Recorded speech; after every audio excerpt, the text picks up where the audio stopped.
UFOs, UAPs, flying saucers, extraterrestrials, non-humans. What the f*** is going on here? These strange unidentified objects have been seen throughout history, it seems like, but has naturally become a serious topic of interest for the United States government, and is now being taken seriously, with Congress having held a special hearing on the topic on July 26, 2023. This is Lieutenant Ryan Graves. He's the Executive Director of Americans for Safe Aerospace. Lieutenant Graves is also a former U.S. Navy F-18 pilot with his own UAP experience. The next witness, David Grusch, is a former senior intelligence officer with the National Geospatial Intelligence Agency and was a senior technical advisor for UAP issues. And finally, retired Navy Commander David Fravor, squadron leader who worked as a naval aviator for 18 years. Mr. Fravor has his own UAP experience, known as the TikTok event. Now, before panties get themselves in a bunch, let me be very clear. I do believe the testimonials given by Lieutenant Graves and Commander Fravor because of the evidence to back up their eyewitness accounts. These two gentlemen, in my opinion, are 100% being honest, present themselves in the most professional of demeanors, and the fact they even came forward with these stories takes fucking big cojones. With that being said, my tinfoil hat slowly began tipping off my fat ass head with David Grusch's account. Grusch? How the f*** do you say that? This guy legit came out of nowhere claiming to have worked on a UAP task force where he ran investigations regarding credible sources on the anomalous aerial phenomena.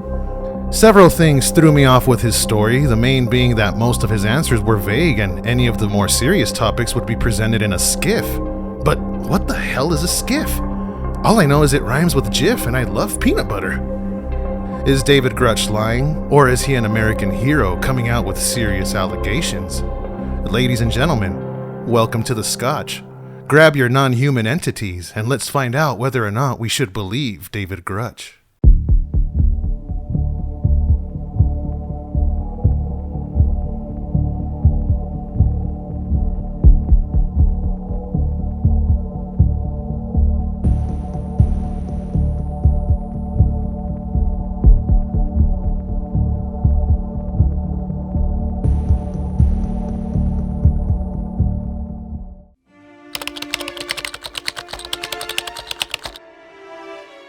Before we touch on Grusch, let's briefly talk about when UFOs or UAPs started being taken seriously by the US government, and also by the world it seems like.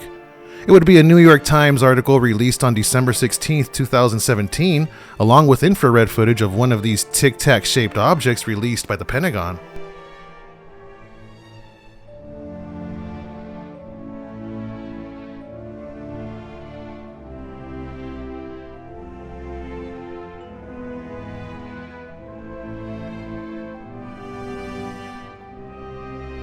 The video, along with Commander David Fravor and Lieutenant Commander Jim Slate's account of these unidentified crafts, were eventually studied by a Pentagon program that investigated UFOs. The incident took place in 2004 off the coast of San Diego, and when the fighter jets returned to the Nimitz, everyone on the ship had learned of Commander Fravor's encounter and was making fun of him. Commander Fravor's superiors did not investigate further, and he went on with his career, deploying to the Persian Gulf to provide air support to ground troops during the Iraq War.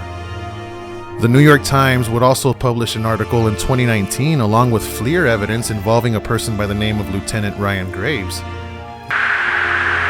That's not our LNS though, is it? It's not. That is the LNS, dude. Well, if there's like... Look at that thing! It's rotating.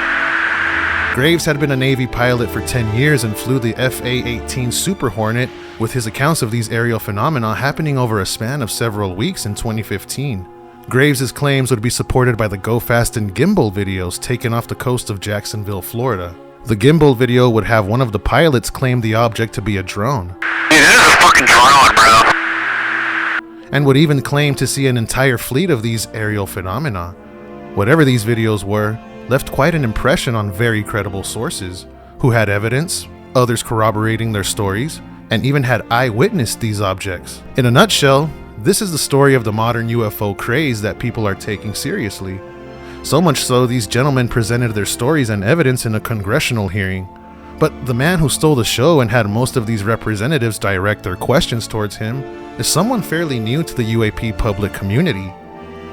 This man had a lot to say with very little answers to give, and this man, who is getting more positive attention than negative, goes by the name of David Grusch.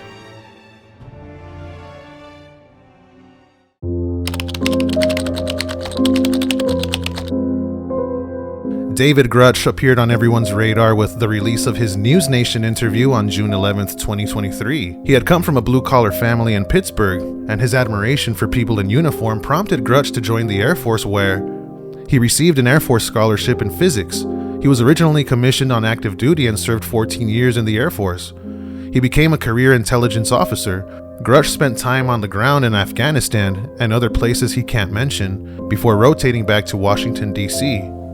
It was around this time in 2019 that David claims to have been invited to join the UAP task force. It was here that Grusch heard first-hand testimonials from high government officials about the existence of non-human spacecraft and entities.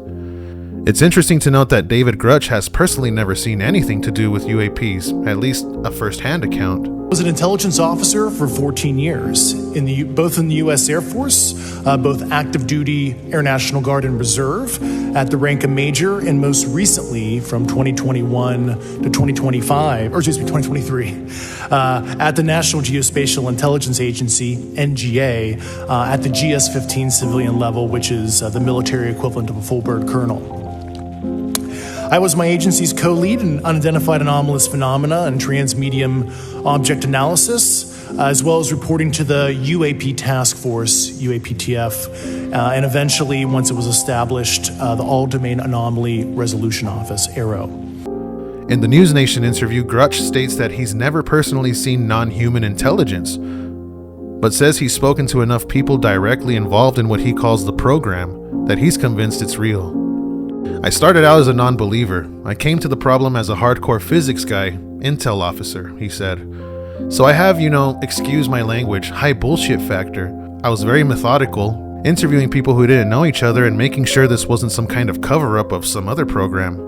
In May of 2023, his lawyers would file a disclosure of urgent concerns, along with a complaint of reprisal to the Office of the Director of National Intelligence, stating he was a General Schedule 15 employee at the National Geospatial Intelligence Agency, also known as the NGA. Also stating that he is currently cleared at the TS-SCI level by the NGA and serves as the agency's Senior Technical Advisor for Unidentified Aerial Phenomena Analysis. He is also an intelligence officer in the United States Air Force Reserves. The document would also state that in July 2021, Mr. Grusch confidentially provided UAP-related classified information to the Department of Defense Inspector General. At that time, Mr. Grusch communicated classified information about the improper withholding and/or concealment of classified material from the U.S. Congress by certain intelligence community elements. Mr. Grusch believes that his identity and the fact of his UAP-related communications with the DoD Inspector General have been disclosed to individuals and/or entities outside the DoD Inspector General, and that he has suffered retaliation and reprisals related thereto. Since his protected disclosures to the DoD Inspector General, Mr. Grusch has been subjected to numerous adverse security clearance actions that unjustifiably impugn his integrity, character, judgment, professionalism, and mental health. Less than a month later, in June of 2023, would put Mr. Grusch into the public spectrum, where he appeared in an interview for News Nation whistleblowing these allegations. What conclusion did you come to at the end of your time on the UAP task force? The UAP task force was refused access to a broad crash retrieval program. And in late July of 2023 reported his claims to Congress, under oath, along with Commander Fravor and Lieutenant Graves, that was met with both criticism and praise all throughout Reddit. Feels like another recently ex-DoD government guy setting himself up as the next UFO podcast hero, lining up his next job. Did you watch the hearing? His actual job was to interview and debrief military people who experienced these things, and he had over 40 different interviews.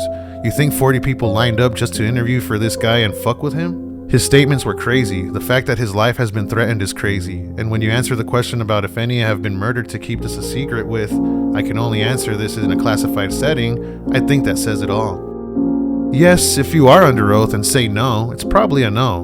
But if you are under oath and say I can't say that, then it's most likely a yes, just can't speak it publicly, LOL. While many people believe his non-responses were responses during his hearing, David Grusch has begun the interview circuit, starting with BBC's The World Tonight, though the interview only lasted about 5 minutes.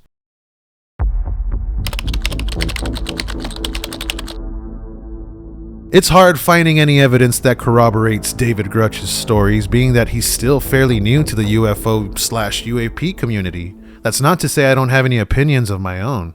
It is quite possible that David Grusch will start doing podcasts, more interviews, books, who knows? And all of these stories could be a way to popularize himself before doing these extracurricular activities.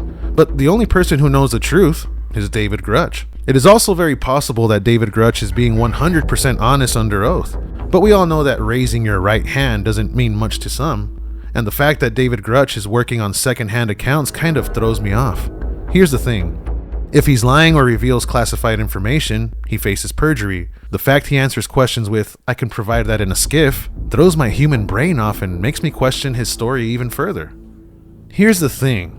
The fact that he was even at this hearing proves to me that he's got more truthful credentials than that of Bob Lazar, which I wonder why he wasn't at this hearing, being that his buddies George Knapp and Jeremy Corbell were there. Until any of us can see slight proof of David Grusch's claims, then that's what they will remain to be.